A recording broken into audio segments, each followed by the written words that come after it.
પવિત્ર કાર્ય, મંગલ કાર્ય, શુભ કાર્ય સવારથી ચાલી રહ્યું છે. માતાજીનું હવન પણ ચાલ્યું અને સાથે સાથે આ બંનેવજનની તપસ્યા પણ ચાલી. જીવનની અંદર 3 વસ્તુ બહુ મહત્વની છે: રોટી, કપડા અને મકાન. સાધારણ વ્યક્તિ છે તો સાધારણ ઘર બનાવશે, સાધારણ ભોજન લેશે અને સાધારણ કપડાં પહેરશે. હાઈફાઈ હશે તો હાઈફાઈ કપડાં પહેરશે, હાઈફાઈ ભવન બનાવશે અને હાઈફાઈ ખાવાનું ખાશે. એક ચકલી પણ પોતાના બાળકો માટે શું કરે છે? માળો તૈયાર કરે છે. એમ આપણે મનુષ્ય આત્માઓ પણ આ ધરતી પર આવ્યા છે તો 3 વસ્તુની ખૂબ જરૂર હોય છે અને એના માટે આપણે આખી જિંદગી શું કરતા હોઈએ છીએ? મહેનત કરીએ છીએ. આજે ભવનનું નિર્માણ થયું છે, એ નિર્માણની પાછળ બંનેવજનનો શું છે? પરસેવો છે. બંનેવજનની મહેનત છે. કોઈ પણ મકાન બનતું હોય તો એ મકાનની અંદર 3 વસ્તુ વિશેષ વપરાય છે: રેતી, સિમેન્ટ અને કપચી અને ઈંટ. આ બધાને ફિટ કરનાર એક એવું શક્તિ છે અને જે પાણી.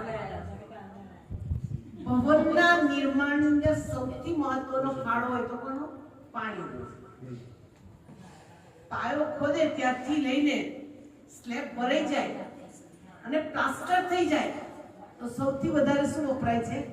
પાણી વપરાય છે. જો પાણી ન નાખવામાં આવે, પાણી ન વાપરવામાં આવે તો એ મકાનની મજબૂતાઈ નથી રહેતી. ભૂકંપ વખતે કે બીજી કોઈ વખતે એ મકાનને તૂટવાનું કે મકાનને પડવાનું કે જતે દિવસે મકાનને નકામું થવાની સંભાવના છે.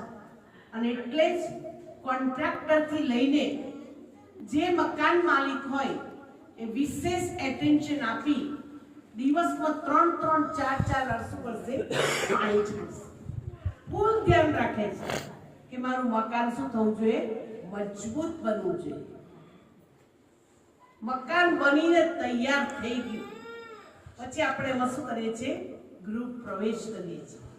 અને ગૃહ પ્રવેશને મજબૂત બનાવવા માટે સૌથી મહત્વનું બળ અને છે પ્રેમ છે.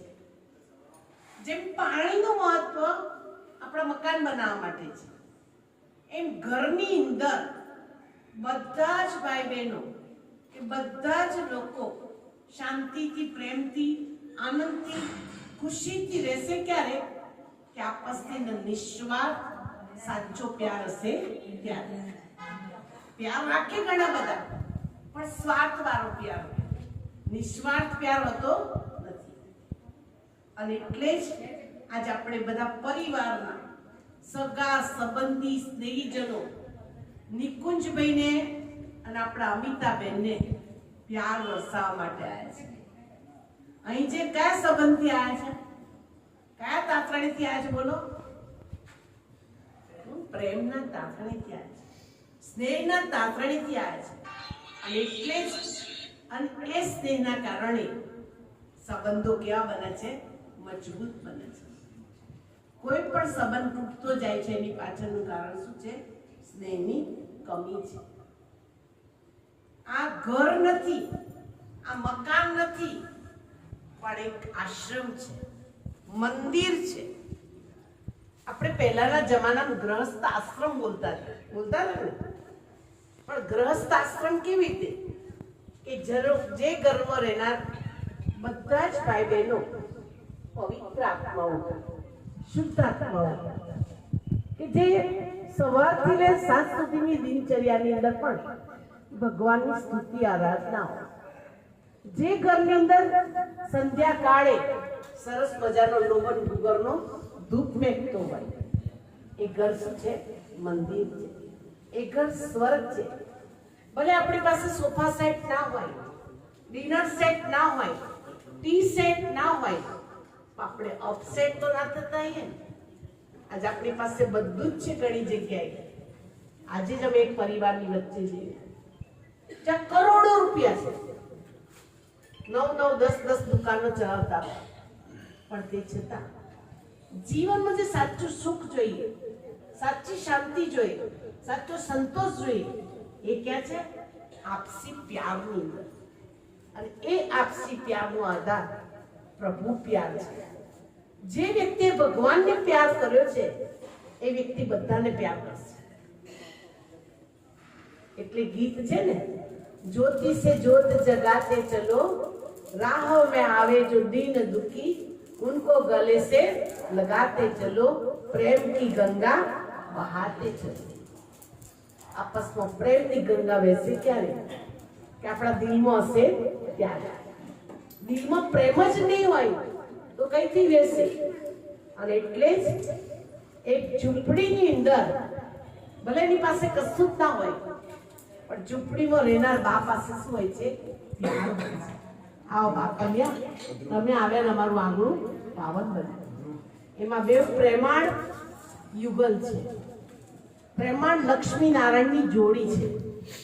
અને એ લક્ષ્મી નારાયણની જોડી સદા સુખી રહે. આ ઘર જે કોઈ આવે એનું બધું દુઃખ દૂર થઈ જાય. આ ઘરમાં પગ મૂકતાની સાથે મનને શાંતિ લાગે. જે મંદિરમાં જતાની સાથે શાંતિ મળે, એ જ શાંતિ અમિતાબેન પાસેથી અને નિકુંજભાઈ પાસેથી. નિકુંજભાઈને હું વર્ષોથી ઓળખું છું અને એમનો સ્વભાવ એ તો તમે બધા નજીકના ફેમિલી મેમ્બર તો બધાને ખબર હશે. એમનો સ્વભાવ બહુ જ પ્રેમાળ છે. અમિતાબેન પણ એમની જોડે જોડે એ પણ પ્રેમાળ મૂર્તિ બની ગયા. માટે તમે જો કે જ્યાં અંદર રહેનાર આત્માઓ બંને પ્રેમાળ છે, તો આવનારને શું મળવાનું છે? શું મળવાનું છે? પ્રેમ મળવાનું છે. માટે આ ઘર પ્રેમથી ભરપૂર બને, શાંતિથી ભરપૂર બને, સંતોષ અને આનંદ અને ખુશીથી ભરપૂર બને, એવી આજના મંગલ કાર્ય, આજના પાવન કાર્ય શુભ ભાવના અને શુભ કામના છે.